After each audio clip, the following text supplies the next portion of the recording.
السلام علیکم ورحمۃ اللہ وبرکاتہ۔ میرا نام ہے سید پرویز یمنی۔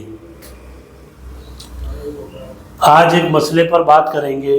کچھ لوگوں نے پوچھا ہے کہ اکثر لوگ کھانے کے بعد جس پلیٹ میں کھانا کھاتے ہیں اسی میں ہاتھ دھوتے ہیں، اور کچھ لوگ ہاتھ دھونے کے بعد کبھی دوپٹے سے، کبھی لنگی وغیرہ پہنی ہے اس سے، عورتیں وغیرہ اپنے آنچل سے ہاتھ جو دھوئے ہوتے اس کو پوچھتے ہیں۔ تو اس کے بارے میں بتائیں۔ بہت سارے علماء کرام نے اپنی کتابوں کے اندر لکھا ہے کہ کھانے کے بعد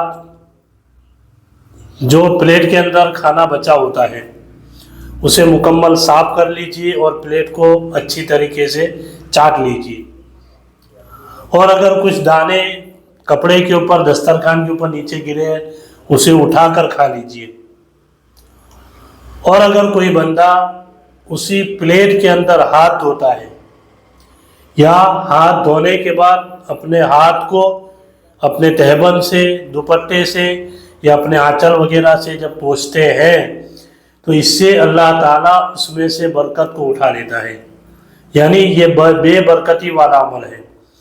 تو علماء کرام اس سے منع کرتے ہیں۔ آپ دوسرے کوئی برتن کے اندر ہاتھ دھوئیے یا واش بیس وغیرہ ہے وہاں جا کر ہاتھ دھوئیے، اور ہاتھ دھونے کے بعد کسی دوسرے کپڑے سے ہاتھ پوچھیے۔ اور کچھ علماء کرام تو یہاں تک لکھتے ہیں کہ ہاتھ دھونے کے بعد آپ نے صحیح طریقے سے ہاتھ دھو لیا اور تھوڑا بہت پانی ہاتھ میں بچا رہتا ہے تو اس کو اگر آپ اپنے چہرے پر پھیر لیتے ہیں تو چہرے پر جو داغ وغیرہ ہوتے ہیں، جو کھیل وغیرہ، مواصے وغیرہ ہوتے ہیں، دھبے وغیرہ ہوتے ہیں، وہ اس سے دور ہو جاتے ہیں۔ تو پتہ کیا چلا کہ جس پلیٹ میں یا جس برتن میں آپ کھانا کھاتے ہیں اس میں ہاتھ دھونا نہیں چاہیے۔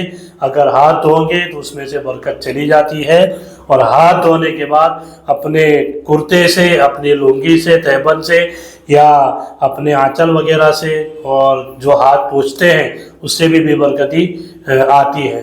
تو آپ کوئی تولیہ یا کوئی رومال یا کسی کپڑے سے ہاتھ پوچھیے، اور واش بیس میں یا کسی دوسرے برتن میں ہاتھ دھونے کی کوشش کیجیے۔ السلام علیکم ورحمۃ اللہ وبرکاتہ۔